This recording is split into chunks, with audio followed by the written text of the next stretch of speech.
This is not fiction. It is science. Unchecked, climate change will pose unacceptable risks to our security, our economies, and our planet. Let me just set the stage by saying that the science here is settled. These words on climate change were uttered by President Obama at the Copenhagen Climate Conference 5 years ago and at a town hall meeting 4 months ago. This week at the United Nations General Assembly in New York, more than 120 world leaders met against the background of mass marches to call attention to the need for an international climate change treaty when delegates meet in Paris next year. President Obama says the scientific debate on climate change is settled, but not everyone concurs. In an important dissent, the Obama administration's own former Undersecretary for Science in the U.S. Energy Department, Dr. Stephen Koonin, called Mr. Obama's claim that the science is settled, quote-unquote, misguided. Dr. Koonin says the claim chills scientific inquiry and inhibits a much-needed examination of why the computer models climate scientists rely on are consistently wrong. Item, missing ice. Computers accurately forecast shrinkage in the Arctic sea ice, but completely miss the record growth in the Antarctic sea ice. Item, missing heat. The models predict a hotspot developing in the tropics, but no such hotspot exists. Item, more missing heat. The models miss the fact that for 16 years now, temperatures have not risen, despite a 25% jump in global carbon emissions. Item, missing carbon. The models cannot explain why 70 years ago, when carbon emissions were far lower, sea levels rose by 1 foot per century, the same rate as today when carbon emissions are ubiquitous. Dr. Koonin says climate change is real and man plays a part, but, quote, while the past 2 decades have seen progress in climate science, the field is not yet mature enough to usefully answer the difficult and important questions being asked of it. Any serious discussion must begin by acknowledging not only the scientific certainties, but also the uncertainties, especially in projecting the future, unquote. Is the science truly settled? Only in a country that is quickly falling in math and science could people ever believe that science is settled. Science is never settled, ever. The same beliefs that we have about things such as gravity, magnetism, electricity, all of the scientific beliefs, theories, and laws that we have are subject to change at any given time. But see, the problem is we are a country that is falling behind in science and math. So let me just say this. Personally, I have read and studied science all of my life. I hold a master's degree, an MS in geology and in physics. Some of you may not believe that because, you hear me cursing and using profanity and using anger to talk about Apple products, Samsung products, and various cars such as the Bugatti Veyron, which is, by the way, the fastest, most powerful production super street car in the entire world. But I digress. The simple fact of the matter is, science is a method. It is a method of thinking. And the very method itself shows that science can never be settled. You start by, as this chart shows, asking a question. Then you come up with a hypothesis. So in this case, let's say my question is mankind causing global warming, quote unquote global warming? Then you move to a hypothesis. In some people's case, the hypothesis is, I believe man is causing global warming. Then you have to make an experiment. Here's the problem, though. How do you make an experiment to test global warming and show future predictions? First of all, one thing you have to understand, and there's a video that I'm going to put a link here. It's on YouTube in its entirety. It's called How the Earth Was Made. And it's a Smithsonian Chronicles movie, which I think is an excellent intro to Earth history for people who don't study and really don't care because they're more interested in watching the Jets or the Giants or whatever play a game or whatever. But anyway, the Earth is over 4.5 billion years old. Some estimates say at this point that Earth is about 4.6 billion years old. Earth has been through untold amounts of damage and destruction. Meteor bombardment, asteroid bombardment, plate tectonics, which, by the way, has changed the entire globe. The continents used to be together. Alfred Wegener showed us that plate tectonics was possible, and nobody believed him. But when they started figuring out that fossils were moved from one side of the earth to the other, and there's no way that these animals could have ever made it across the ocean, then they started understanding, you know what, Alfred Wegener just might have been right. Maybe there is something called plate tectonics. It wasn't until technology advanced that we could actually prove that the continents were moving. And they move at a rate somewhere in between 1 and 2 inches every single year. So that means that 30, 40,000 years from now, whether or not humans are here or not, the continents will not look like what the continents look like now. Many people have accepted this, and they understand that this is you could call it a theory, but at this point we really consider it a law. We consider plate tectonics to be a fact.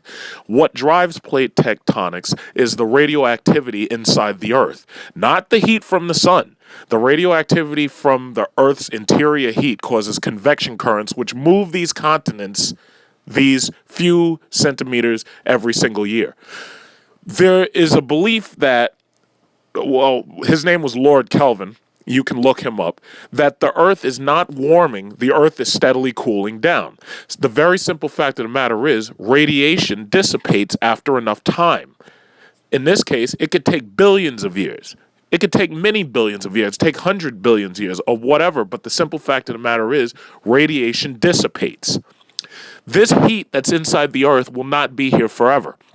Just like the sun's heat won't be there forever. The sun is a fusion reactor that is currently fusing hydrogen atoms into helium atoms and larger.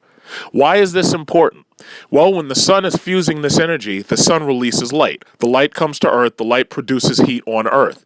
Now, with these climate I don't even know what to call them, experts, assholes, whatever.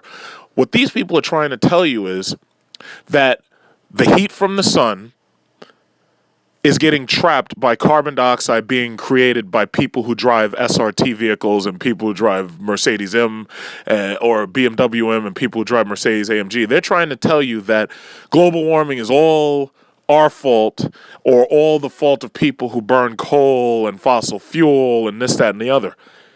That is a theory. It is not a law, and it's not a fact. They're trying to say that humans are responsible for quote-unquote global warming.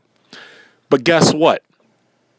If you know anything about earth science, you'd understand that volcanism, volcanoes, Iceland volcanoes, Japanese volcanoes, volcanoes in Russia, volcanoes along the hot spots across the earth, volcanoes in Hawaii. If you knew anything about volcanoes, you would know that they spew out so much quote-unquote greenhouse gas, sulfur dioxide, carbon dioxide. They spew out everything that they melt inside their earth. And they spew these gases out 24/7 in ways that put mankind's quote-unquote pollution to shame. These volcanoes, right now in Japan, there's a volcano that just erupted, can spew out hundreds of millions of tons, maybe even more than that, in a very short amount of time. They put humanity's anthropogenic carbon dioxide emissions to shame 1,000 times over.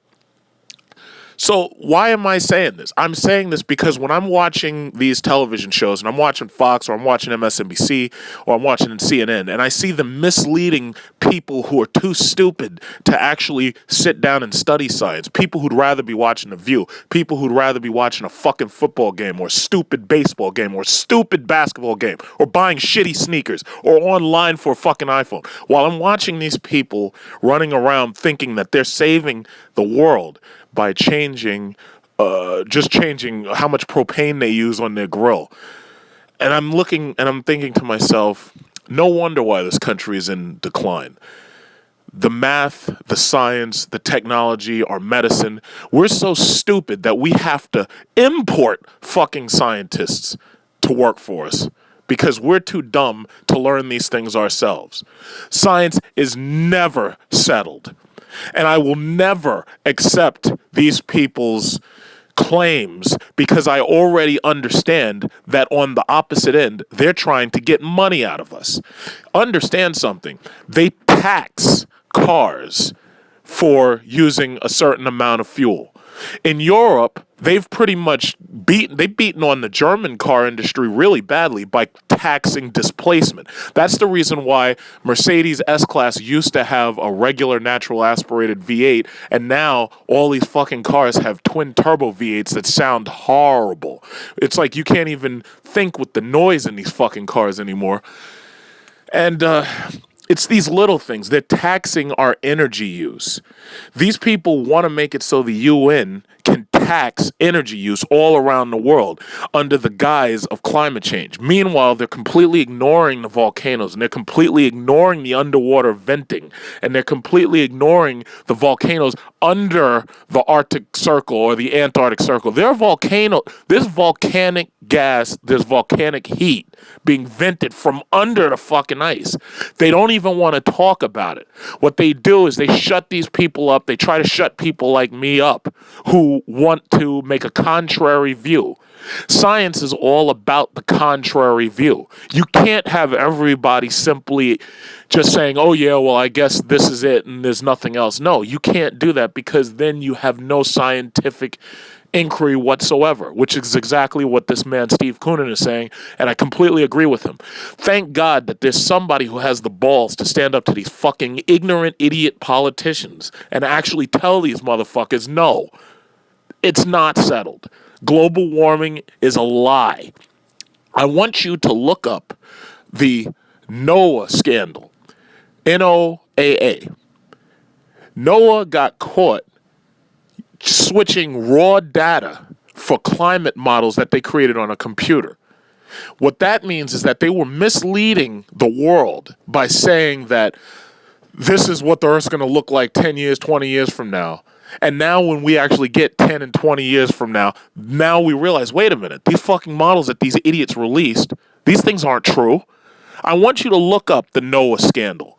I want you to go online right now. If you give a fuck, I want you to look up NOAA right now and look up their scandal. I want you to watch How the Earth Was Made on YouTube. I want you to do scientific inquiry because you don't do any. All you're doing is watching YouTube videos of people shooting each other on fucking Call of Duty.